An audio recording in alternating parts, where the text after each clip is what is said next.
Welcome to GPT academy. প্রিয় শিক্ষার্থীরা, আজকের আমরা বীজগণিতের একটা বিশেষ নিয়ম শিখব। যে নিয়মটা তোমাদের ক্লাস 7 বা ক্লাস 8, 9, 10 এবং উঁচু ক্লাসের ক্ষেত্রেও এই নিয়মটা খুবই গুরুত্বপূর্ণ। সেই নিয়মটা হলো গণিতের মধ্যপদের সহগ, যেটি বীজগাণিতিক সংখ্যামালার উৎপাদক বিশ্লেষণও বলা হয়। সেই মধ্যপদের সহগ নির্ণয় কিভাবে হয় আজকের আমরা শিখব। চলো, যদি আমরা 3টি পদ বিশিষ্ট একটা বীজগাণিতিক সংখ্যামালা লিখি। দেখো, যেমন x² + 7x + 12। দেখো, এই সংখ্যামালাটা 3টি পদের সমন্বয়ে গঠিত। 3টি পদের সমন্বয়ে গঠিত। একটা হচ্ছে x² + 7x, একটা হচ্ছে x², একটা 7x, আর একটা 12, 12। দেখো, এই পদ 3টিকে যথাক্রমে আমরা বলতে পারি, এটা হচ্ছে প্রথম পদ, একে বলবো মধ্যপদ, আর একে বলবো অন্তপদ বা শেষ পদ। কেমন? প্রথম পদ, মধ্যপদ আর অন্তপদ। বেশ, এই 3টি পদের সমন্বয়ে আমাদের এই বীজগাণিতিক সংখ্যামালাটাকে মধ্যপদের সহগ নির্ণয় করব। আচ্ছা, প্রথমে আমরা জেনে নিই সহগ ব্যাপারটা কি। সহগ জানি প্রতিটি চলসংখ্যার পূর্বে যে ধ্রুবমান থাকে, প্রতিটি চলরাশি, কি বললাম, প্রতিটি চলরাশির পূর্বে যে ধ্রুবমান থাকে তাকে আমরা কি বলবো? তাকে আমরা সহগ বলবো। দেখো, এই চলরাশির ঘাতযুক্ত চলরাশিটা দেখতে পাচ্ছ x², এই পদটাকে আমরা বলবো কি সবসময় x² এর পদ। এই পদটাকে আমরা সবসময় বলবো কি x² এর পদ। প্রথম পদটাকে আমরা কি বলবো? x² এর পদ। আর দ্বিতীয় পদকে বলবো আমরা কি x এর পদ, যেকে আমরা মধ্যপদ বলি। আর অন্তপদ হচ্ছে এই ধ্রুবমানটাকে আমরা অন্তপদ বলবো, এর সঙ্গে কোনো চলরাশি নেই, সুতরাং আমরা x0 লিখতে পারি। আমরা জানি x0 মান 1 হয়ে থাকে, x0 মান সবসময় 1 হয়ে থাকে। শুধু x0 নয়, এছাড়াও যে কোনো সংখ্যা, ধ্রুব কিংবা চলো, যে কোনো সংখ্যার যদি পাওয়ার 0 থাকে তার মান সর্বদা কী থাকে? 1 থাকে, তার মান সর্বদা 1 থাকে। তা এবার আমরা ফিরে আসি, তাহলে আমরা এই পদটাকে বলবো কি x0 পদ বলবো, এই পদটাকে আমরা x0 পদ বলবো, আর এই পদটাকে আমরা বলবো x এর পদ বলবো, আর এই পদকে আমরা x² পদ বলবো। কেমন? তাহলে দেখো, এই x² যে আমরা লিখলাম, আমি পুনরায় সংখ্যাটা তুলি, রাশিমালাটা তুলি, x² + 7x + 12। এই সংখ্যার ক্ষেত্রে 3টি পদ বিশিষ্ট সংখ্যামালার ক্ষেত্রে দেখতে পাবো আমরা যে এই পদের ক্ষেত্রে 3টি পদে দেখো মধ্যপদের সহগটা আমাদের প্রমাণ করতে বলছে। মধ্যপদের সহগ কত হচ্ছে? দেখো, এই রাশিমালার প্রথম x² এর সহগ কিন্তু 1 আছে। দেখতে পাচ্ছি এর পূর্বে কোনো ধ্রুবমান নেই। দেখো, যেমন আমরা 2x² লিখি, তখন দেখতে পাবো x² এর সহগ কিন্তু কী হবে? 2 হবে। x² এর সহগ কিন্তু 2। আর এখানে কোনো সংখ্যা নেই, মানে আমাদের ধরে নিতে হবে এখানে 1 আছে। তাহলে x² এর সহগ কত হবে? 1। আর তারপরে মধ্যপদের সহগটা, অর্থাৎ x এর সহগ কত হবে? 7 হবে। দেখো, x এর আগে পূর্বে একটা ধ্রুব মান আছে, এই মানটাকে আমরা কি বলি? সহগ বলি। তারপরে x0 সহগ, দেখতে পাচ্ছি এখানে কোনো চলরাশি নেই, তাই আমরা কি করি? x0 এই পদটাকে আমরা x0 পদ বলি। কেমন? আর এর সহগ কত হচ্ছে? 12। কেমন? এর সহগ কত হচ্ছে? 12। তারপরে দেখো, তারপরে স্টেপে আমরা কি করব? এই মধ্যপদের সহগ, দেখো এই মধ্যপদের সহগটা 7টাকে প্রমাণ করতে হলে আমাদের কি করতে হবে? প্রথম পদের সহগ আর অন্তপদের সহগকে আমরা কি গুণ করব। তাহলে দেখতে পাচ্ছি প্রথম পদের সহগ কিন্তু 1 আছে, নেই মানে 1, আর অন্তপদের সহগ কিন্তু 12। এই 12 সঙ্গে 1 যদি গুণ করি, 12 সঙ্গে যদি 1 গুণ করি, তাহলে কত হবে? 12। 12 গুণিতক 1 সমান কত হবে? 12। এই রাশিটাকে আমরা কি করব? এই ধ্রুবমানটাকে আমরা কি লসাগু করব। যদি 12কে আমরা লসাগু করি, কি পাবো? দেখো, 2 দ্বারা বিভাজ্য হবে, প্রথম 2, 6, 12, আবার 2, 3, 6। কী পেলাম বলো তো? দেখো, 3টি সংখ্যা পেলাম, 2 গুণিতক 2 গুণিতক 3। এই 3টি সংখ্যার সমন্বয়ে কিন্তু এর লসাগু, অর্থাৎ 12 এর লসাগু বেরোলো কত? 2 গুণিতক 2 গুণিতক 3, অর্থাৎ 12ই হচ্ছে। শুধুমাত্র একক সংখ্যা বলে। এক্ষেত্রে আমরা কি করব? এক্ষেত্রে করব কি? দেখো, এই মধ্যপদের সহগ কত হচ্ছে? 7, অর্থাৎ মধ্যপদের সহগ কিন্তু কত হচ্ছে? 7 আছে। এই 7টাকে প্রমাণ করব কিভাবে? এই যে লসাগু মানগুলো, যতগুলো লসাগু মান বেরোলো, এই লসাগু মানটাকে আমরা দুটো পদে বিন্যস্ত করব, অর্থাৎ দুটো মণ্ডে ধরে নাও তোমরা দুটো মণ্ডে বিন্যস্ত করবে। এই টোটাল 3টি সংখ্যাকে এমন দুটি মণ্ডে বিভক্ত করবে যাতে এই 7 প্রমাণ হয়। কিভাবে? না তাকে যোগ অথবা বিয়োগের দ্বারা, তাকে যোগ অথবা বিয়োগের দ্বারা আমরা কি এই মধ্যপদের পদটাকে আমরা প্রমাণ করব। তাহলে মধ্যপদ কত আছে জানলাম, আমরা 7 আছে জানলাম। তাহলে দেখতে পাচ্ছি এই 3টি লসাগুর দ্বারা এই যে 3টি রাশি বেরোলো, এই 3টি রাশিকে আমরা দুটো মণ্ডে বিভক্ত করব। আর সেই দুটো মণ্ডকে যোগ বা বিয়োগ করলে এই 7 হয় কিনা আমাদের দেখতে হবে। দেখতে পাচ্ছি যে দেখো 2 2 2 দুগুণে কত 4 হয়, আর 3 4 আর 3 4 3-এর মধ্যে যদি আমরা সম্পর্ক স্থাপন করি যোগ বা বিয়োগ করলে এই 7 হবে কি? যদি আমরা 2 দুগুণে 4 করি আর যোগ করি আর 3 করি, দেখো 4 যুক্ত 3 সমান কত হলো? 4 যুক্ত 3 সমান কত হলো? 7। কত হলো? 7। বোঝা গেছে? যদি বিয়োগ করি তাহলে 1 হবে। সুতরাং মধ্যপদের ছকটা প্রমাণ হবে না। তাহলে আমরা যদি 4-এর সঙ্গে 3 যদি যোগ করি তাহলে কি 7 হচ্ছে। কিন্তু একটা কথা মনে রাখবে, লসাগু মান যা হবে তার সবগুলো লসাগুর একক মান, লসাগুর মানগুলো দিয়ে কিন্তু দুটো মণ্ডের বিভক্ত করবে। কিন্তু কোনো একটা মান কিন্তু বাদ যাবে না। সবগুলো মানকে দুটো মণ্ডে বিভক্ত করে তোমরা তাকে যোগ বা বিয়োগ করে তোমরা এই 7 বা এই মধ্যপদের সহগটা তোমাদের বের করতে হবে। এখানে 3টি সংখ্যা বেরিয়েছিল লসাগুতে। সুতরাং 3টি সংখ্যাকে এমনভাবে বিন্যস্ত করব যাতে দুটি মণ্ডের যোগ বা বিয়োগ হলে তার মধ্যপদের সহগটা প্রমাণ হয়। কেমন? আমরা কি পেলাম? 4-এর সঙ্গে 3 যদি যোগ করি তাহলে মধ্যপদ হবে। আমরা কি লিখব প্রথমে? প্রথম পদ কত? যেমন ছিল তেমন নামিয়ে দাও, x স্কোয়ার প্লাস চিহ্ন এই পর্যন্ত স্থির রাখো। এবার 7 কিভাবে প্রমাণ করেছি আমরা? 4-এর সঙ্গে 3 যোগ করে আমরা কি 7 পেয়েছি, অর্থাৎ 4 যোগ 3। কেমন? এটা হয়ে গেল। 4-এর সঙ্গে 3 যদি যোগ করি 7 হচ্ছে, আর ইনটু x, 7-এর সঙ্গে x এর কি সম্পর্ক? গুণ সম্পর্ক। সুতরাং পাশে আমরা গুণিতক x লিখে দিলাম, যুক্ত। আর এই পদটা যেমন আছে তেমন আমরা লিখে দিলাম 12। বেশ, এবার কি করব? আমরা এই ব্র্যাকেটের মধ্যে দুটো সংখ্যাকে আমরা কি করব? এই x দ্বারা গুণ করব। দেখো x স্কোয়ার প্লাস 4-এর সঙ্গে যদি আমরা x গুণ করি কত হবে? 4x হবে, তাই না? 4-এর সঙ্গে যদি আমরা x গুণ করি কি হবে? আমরা জানি 4x হয়। তাহলে 4-এর সঙ্গে আমরা প্রথমে 4-এর সঙ্গে x গুণ করব, গুণ করি কত পেলাম? 4x পেলাম। আবার দেখো প্লাস, এখন ব্র্যাকেটটা দিয়ে রাখো, ব্র্যাকেটটা দিয়ে রাখবে। আবার এই 3-এর সঙ্গে যদি আবার x এর গুণ করি, 3-এর সঙ্গে যদি x এর গুণ করি কত? 3x হবে, 3x। ব্র্যাকেট ক্লোজ করে দাও, ব্র্যাকেট ক্লোজ করে দিলাম। এরপর পরবর্তী সংখ্যা যেমন আছে তেমন বসে দাও, প্লাস 12 হয়েছে। এবার কি করবে? এবার আমরা আমাদের ব্র্যাকেটটা তুলতে হবে।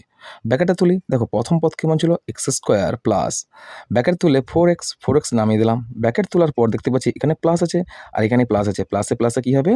এইখানে কিন্তু তোমাদের সাইনের তুলনাটা অবশ্যই গুরুত্ব সহকারে তোমাদের করতে হবে। তাহলে প্লাসে প্লাসে কী হবে? আমরা জানি প্লাসে প্লাসে প্লাস হয়। এই সাইনের তুলনাটা আমরা কিভাবে করি? দেখো প্লাসে প্লাসে কী হয়? সমান প্লাস হয়। আর প্লাস প্লাস মাইনাসে কী হয় জানি আমরা? মাইনাস। অর্থাৎ সমধর্মী সাইনের তুলনা করলে সবসময় প্লাস হবে, আর বিপরীতধর্মী সাইনের সঙ্গে তুলনা করলে সবসময় মাইনাস হবে। আর একটা মাইনাসের মানসে কী হয় জানি? মাইনাসের মানসে হচ্ছে প্লাস হয়। কী বললাম? না সমধর্মী সাইনের সঙ্গে তুলনা করলে সবসময় প্লাস হবে। কেমন? প্লাসে প্লাসে প্লাস হচ্ছে আর মাইনাসে মাইনাসে প্লাস হচ্ছে, কেননা এগুলো সমধর্মীর সাইন বা চিহ্ন। আবার কী হবে? না মাইনাসের সঙ্গে প্লাসের যদি তুলনা করি সবসময় মাইনাস হবে।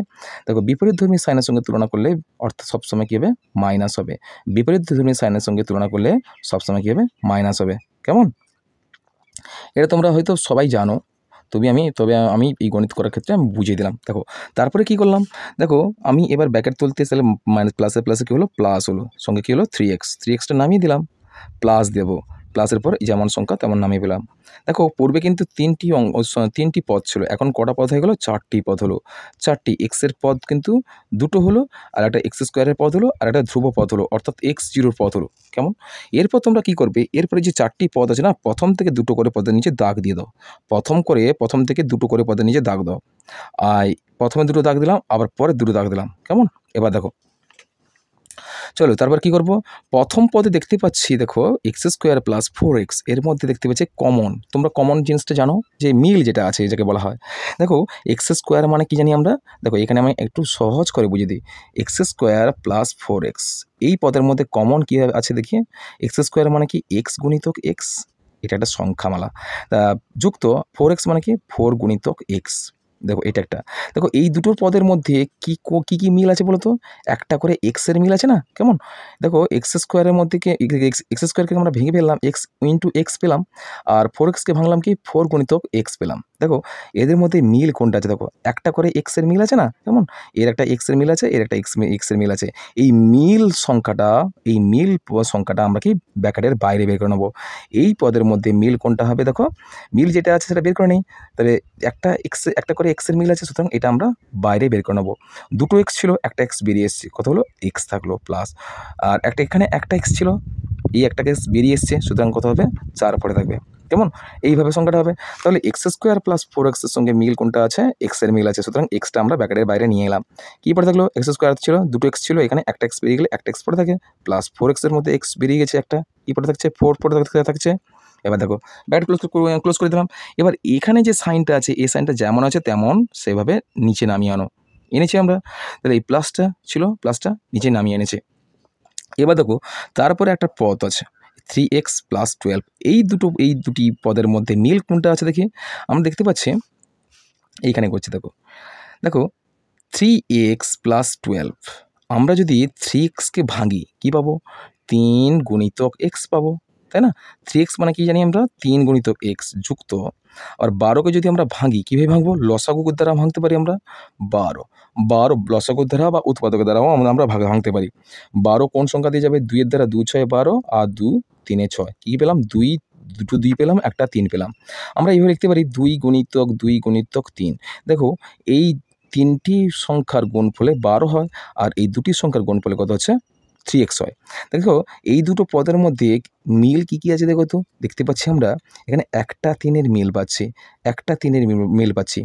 যেই সংখ্যাটা মিল আছে সেই সংখ্যাটা তোমরা ব্র্যাকেট দিয়ে বের করে নাও। নেওয়ার পর এখানে 3 আর x ছিল, 3x এর মধ্যে 3 যদি বেরিয়ে আসে, কী পড়ে থাকছে? x পড়ে থাকছে। x আমরা লিখে দিলাম প্লাস, আর এখানে 2 × 2 × 3, 3টা বেরিয়ে গেছে, কী পড়ে থাকছে? দুটো 2 পড়ে থাকছে, আর দুটো 2-এর গুণফল কত হয় জানি আমরা? 4। অর্থাৎ এখানেও আমরা সেইভাবে করব যে 3x + 12 এর মধ্যে মিল কোনটা আছে? শুধুমাত্র 3-এর মিল আছে। কী আছে? 3-এর মিল। সেই মিলটা আমরা কমন ফ্যাক্টরে বের করে নিলাম। আর 3x থেকে যদি 3 বেরিয়ে আসে কী হবে? x পড়ে থাকবে, 3 বেরিয়ে এলো, x পড়ে থাকছে, প্লাস দিলাম। এই 12 থেকে যদি আমরা 3 বের করে নিই, কত হবে? 4 হবে, কেননা জানি আমরা 3 × 4 = 12, 3 × 4 = 12, আর 3-এর সঙ্গে যদি x গুণ করি 3x হবে। প্রমাণ করতে পেরেছি আমরা। দেখো এই সবসময় লক্ষ্য রাখবে, এই পর্যন্ত আসার পর দুটো কমন পদ, এই দুটো পদ যেন মিল হয়। কেমন? এই দুটো পদ যদি না হয়, মনে রাখবে উৎপাদক বা মধ্যপদের ছক তোমাদের ভুল হয়ে গেছে। এই দুটো পদ সবসময় মনে রাখবে, এই দুটো পদ যেন সবসময় মিল হয়। কেমন? এবার যে দুটো পদ মিলে গেছে সেই দুটোর পদ একটা পদ লিখব x + 4। তাহলে দেখো এই দুটো পদ কমন যদি চলে আসে x + 4 হিসাবে, তাহলে কী পড়ে থাকছে? তাহলে এই দুটো পদ উঠে গেলে কী পড়ে থাকছে? x + 3 পড়ে থাকছে, x + 3 পড়ে থাকছে। কেমন? তাহলে এবার কিন্তু আমাদের মধ্যপদের ছকটা সম্পূর্ণ সমাধান করলাম। আশা করি এই পর্যন্ত তোমরা বুঝতে পেরেছো যে মধ্যপদের ছক জিনিসটা কী। কেমন? আর তোমাদের অবশ্যই নিশ্চয়ই তোমাদের পছন্দ হয়েছে আমার এই ক্লাসটা। দেখো তাহলে যদি পছন্দ হয়ে থাকে তোমরা অবশ্যই একটা লাইক দিও, আর যারা নতুন আমার এই চ্যানেলে তোমরা অবশ্যই সাবস্ক্রাইবটা করে রাখো। চলো আরেকটা এরকম একটা ইন্টারেস্টিং উৎপাদক বিশ্লেষণ সমাধান করি। যেমন ধরো আরেকটা উৎপাদকে বিশ্লেষণ করে আরও সহজ হয়ে যাবে তোমাদের বুঝতে। দেখো x² + 7x - 18। দেখো এই তিনটি পদের সমন্বয়ে এই রাশিমালার মধ্যে আমরা এটাকেও আমরা মধ্যপদের সহগ নির্ণয় করব। আমি প্রথম কি বলেছিলাম? প্রথম পদ আর অন্তিম পদের সহগগুলো কী করব? গুণ করব। আমরা প্রথম পদের সহগ পেয়েছি 1, আর অন্তিম পদের সহগ পেয়েছি 18। এই দুটো গুণ করি, গুণ করলে কত হবে? 18 × 1, কত হবে? 18 × 18। এই 18কে আমরা কী করব? লসাগু করব। লসাগু করলাম, কত করব? দেখো 2 9 18 3 3 9। এবার আমরা কী করব? এই যে লসাগুর পর যে মানগুলো বেরোলো 2 × 3 × 3, এই সবগুলো রাশিকে আমরা দুটি মণ্ডে বিভক্ত করব। দেখতে পাচ্ছি মধ্যপদের ছক কিন্তু 7 আছে, এই 7টা আমাদের প্রমাণ করতে হবে। কী করব? এই তিনটি সংখ্যাকে এমনভাবে বিন্যস্ত করব যাতে দুটি মণ্ডে বিন্যস্ত করব, এবং সেই দুটি মণ্ডের মধ্যে যোগ অথবা বিয়োগের দ্বারা বিয়োগ করলে এই মধ্যপদের ছক 7টা যেন প্রমাণ হয়। দেখো এখানে দেখতে পাচ্ছি এই টোটাল 3টি সংখ্যাকে এমনভাবে বিন্যস্ত করব দুটি মণ্ডে যাতে তার মধ্যে যোগ অথবা বিয়োগ করলে কিন্তু এই মধ্যপদের ছকটা যেন প্রমাণ হয়। দেখতে পাচ্ছি 3 3 9 আর 2, 9 থেকে যদি 2 বাদ দিই দেখতে পাচ্ছি 7 হচ্ছে, তাই না? এভাবে আমরা এখানে 9 লিখব বিযুক্ত, আমি নিচে লিখছি 9 বিযুক্ত 2, সরি 9 বিযুক্ত 2 করলে কি দেখতে পাচ্ছি আমরা 9 থেকে 2 বাদ দিলে কত হচ্ছে 7 হচ্ছে। এবার আমাদের প্রমাণ হয়ে গেল, মধ্যপদের ছকটা আমাদের প্রমাণ হয়ে গেল, কিন্তু এখনও প্রমাণ হয়নি, বাকি আছে। দেখো তাহলে আমরা কি বললাম 9 থেকে যদি 2 বাদ দিই কী হবে 7 হবে। তাহলে এই 7টা আমরা প্রমাণ করব, কীভাবে করছি দেখো। দেখো প্রথম পদ ছিল এক্স স্কোয়ার, তাহলে আমরা এক্স স্কোয়ার লিখে দিলাম, প্লাস দিলাম, এর মধ্যপদের ছক 7 ছিল, প্রমাণ করেছি কীভাবে 9 থেকে 2 বাদ দিলে 7 হবে। কীভাবে পেলাম লসাগুর মধ্য দিয়ে পেলাম। এবার আমরা লিখে দিতে পারি 9 বিযুক্ত 2 ইন্টু এক্স মাইনাস 18, এবার লিখলাম। তারপরে দেখো কি করব, তারপরে এই এক্সটা ব্র্যাকেটের মধ্যে থাকা সংখ্যাগুলোকে সঙ্গে গুণ করব।